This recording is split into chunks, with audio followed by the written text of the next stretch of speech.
Bonjour Jessica Préalpato. Bonjour. Meilleur chef pâtissier du monde en 2019 et puis chef pâtissier de l'année 2020 décerné par le Goemio. D'ailleurs on dit pâtissier, pâtissière, Jessica Préalpato. Les deux. Les deux me vont très bien. Exactement. Vous êtes aujourd'hui au restaurant Alain Ducasse au Plaza Athénée. Et d'abord, je voudrais rappeler à nos auditeurs, puisqu'on a dégusté de merveilleux plats tout au long de cette semaine pendant la période des fêtes. Rappelez un petit peu ce que vous faites. Vous faites des desserts, mais un peu différents. On va essayer de mettre un peu moins de sucre, par exemple, ou de penser les ingrédients différemment.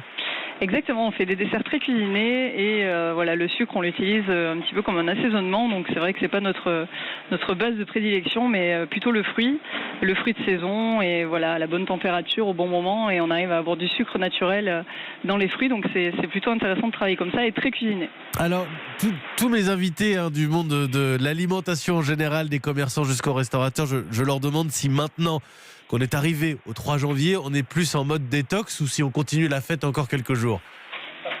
Bon, moi je suis jamais en mode détox, alors j'aime bien manger, donc moi je fais ça toute l'année. Mais là, en règle générale, je pense que soit on finit les fonds de frigo, soit non, on a arrêté, on est en mode détox en effet. Ouais. Un petit peu. Et en même temps, derrière, va démarrer une autre séquence, celle de la galette des rois. Et c'est mon moment préféré de l'année, je tiens à vous le dire tout de suite, Jessica Préalpato. Première question, est-ce que la galette des rois, c'est de la boulangerie ou de la pâtisserie ? C'est un bon mélange des deux. Moi, je dirais peut-être plus boulangerie, mais ça, c'est... Non, les deux. Sincèrement, je pense que ça appartient à tout le monde, ouais. Alors, vous avez une galette qui est prête, évidemment, quand on s'occupe des desserts, que ce soit de la boulangerie ou de la pâtisserie, on ne laisse rien au hasard. La période de la galette des rois, c'est un moment essentiel. J'écoute votre recette. De la pâte feuilletée, de la frangipane ? Alors, pas du tout. Alors nous, c'est une galette qu'on monte, on est obligé de la monter tous les 2 jours, tout simplement, parce que c'est une pâte à croissant. Donc voilà, on lance notre pâte à croissant tous les 2 jours à peu près, environ, et on fait une galette à base de pâte à croissant, et à l'intérieur, il y a une crème pâtissière au chanvre et du chanvre caramélisé. Donc c'est totalement différent d'une frangipane classique. On est d'accord que ça n'a pas d'effet psychoactif ?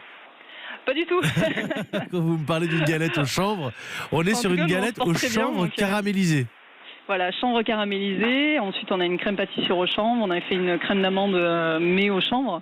Voilà, tout est à base de chanvre. Et on la cuit en forme... On fait des petits boudins, du coup, avec notre pâte à croissant. Et on la cuit en forme de... Ça ressemble un petit peu à une fleur.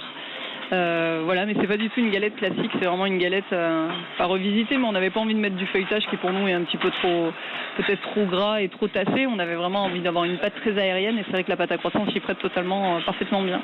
Est-ce que vous mettez une fève quand même dedans ?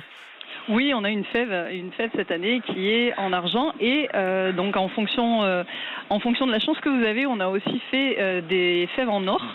Donc voilà, les clients qui repartiront peut-être avec une fève en or cette année. Ah, il va falloir passer pour essayer de goûter cette galette au chanvre. J'avoue que je suis assez surpris. Avec une galette.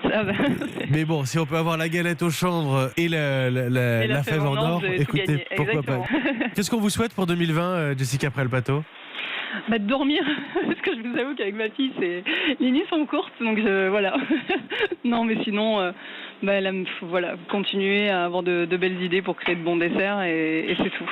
Eh bien, écoutez, on va vous souhaiter quelques heures de sommeil. Je vous assure, ici, on est assez bien placé pour savoir ce que c'est que le manque de sommeil. Et ça me semble être pas mal. On va terminer ce vendredi là-dessus. On va se souhaiter quelques heures de sommeil en plus. Et je vous remercie au passage, Jessica Préalpato. Très belle année à vous.